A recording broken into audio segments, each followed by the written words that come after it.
Hello friends, मैं Nitesh, circle based अफसर, state bank of India.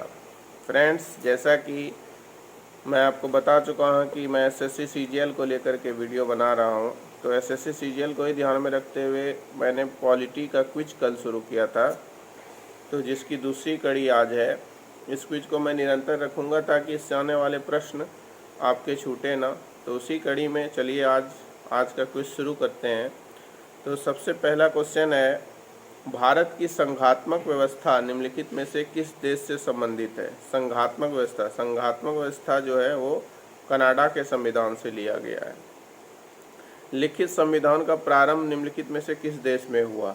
लिखित संविधान का प्रारंभ जो है वो अमेरिका से हुआ है, संयुक्त राज्य अमेरिका। भारत भारतीय मूल संविधान में शामिल थे।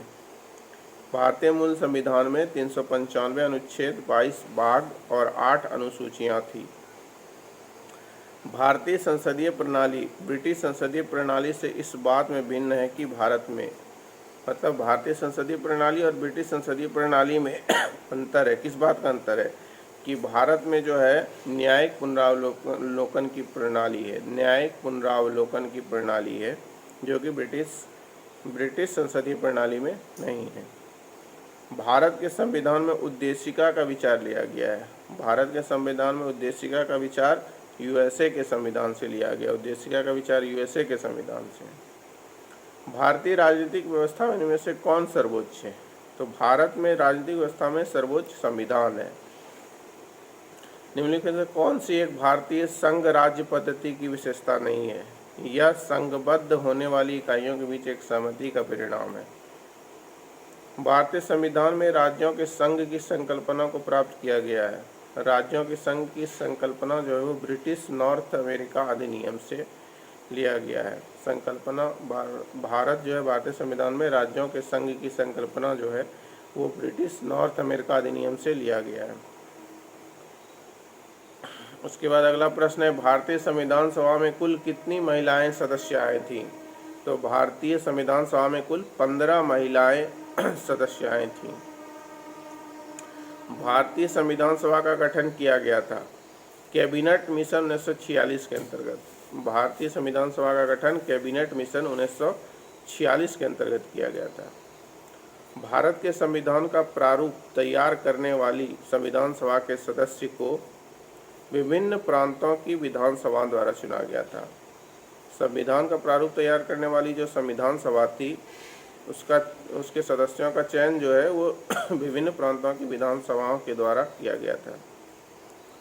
भारत के संविधान निम्नलिखित उपबंध और उपबंधों में से कौन सा 26 नवंबर 1949 से प्रभावी हुए?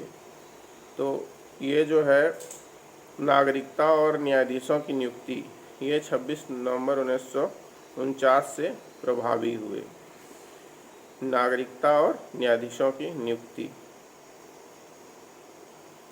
उसके बाद है, निम्नलिखित विद्वानों में से किसने भारत के संविधान को सीवन रहित जाल के रूप में अवधारित किया? ग्रॉनविल ऑस्टिन ने सीवन रहित जाल के रूप में भारतीय संविधान को अवधारित किया। भारतीय संविधान सभा के बारे में निम्नलिखित से कौन से कथन सही हैं? कि यह वयस्क मताधिकार पर आधारित नहीं था और यह विभिन्न समितियों के माध्यम से कार्य करती थी। ये सही है। एक संविधान का प्रारूप जैसा विचलित किया गया है वह केवल देश के शासन के लिए तंत्र उपलब्ध कराता है। यह सत्ता में किसी विशेष दल को स्थापित करने की प्रयुक्ति नहीं है, जैसा कि कुछ देशों में किया गया है। सत्ता में कौन हो इसे जनता के विवेचनार्थ छोड़ दिया गया, जैसा कि होना चाहिए यदि तंत्र को लोकतंत्र के परीक्षण पर खरा उतरना है। ये जो विचार हैं वो डॉक्टर वी.आर. अम्बेडकर के थे।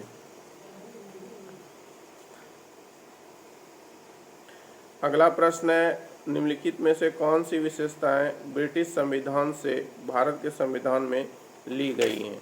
तो ये जो हैं कानून का शासन, विधि निर्माण प्रक्रिया और संसदीय व्यवस्था। कानून का शासन, विधि निर्माण प्रक्रिया और संसदीय व्यवस्था, ये ब्रिटिश के संविधान से भारतीय संविधान में ली गई है। उसके बाद इनमें से कौन भारत संविधान सभा की प्रारूप समिति के सदस्य नहीं थे? तो बी एन रॉ जो है वो प्रारूप समिति के सदस्य नहीं थे। निम्नलिखित में से कौन संविधान सभा का अध्यक्ष था? तो राजेंद्र प्रसाद संविधान सभा के अध्यक्ष थे। इनमें से कौन भारत के संविधान की प्रारूप समिति का सदस्य नहीं था? तो एम के गांधी जो है वो संविधान सभा के प्रारूप समिति का सदस्य नहीं था। बी आर अम्बेडकर थे, के एम मुंशी थे, कृष्ण स्वामी अय्यर थे, लेकिन एम के गांधी नहीं थे।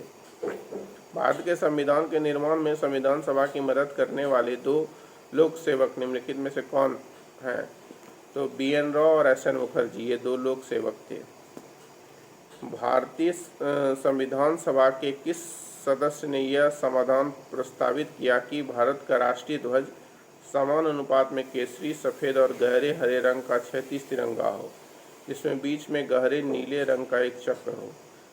तो ये जो है पंडित जवाहरलाल नेहरू ने प्रस्तावित किया कि भारत का राष्ट्रीय ध्वज समान अनुपात में केसरी, सफ़ेद और गहरे हरे रंग का क्षैतिज तिरंगा हो, जिसमें बीच में गहरे नीले रंग का चक्र हो। तो पॉलिटी के क्विज में आज इतना ही दोस्तों, फिर कल मिलते हैं। धन्यवाद।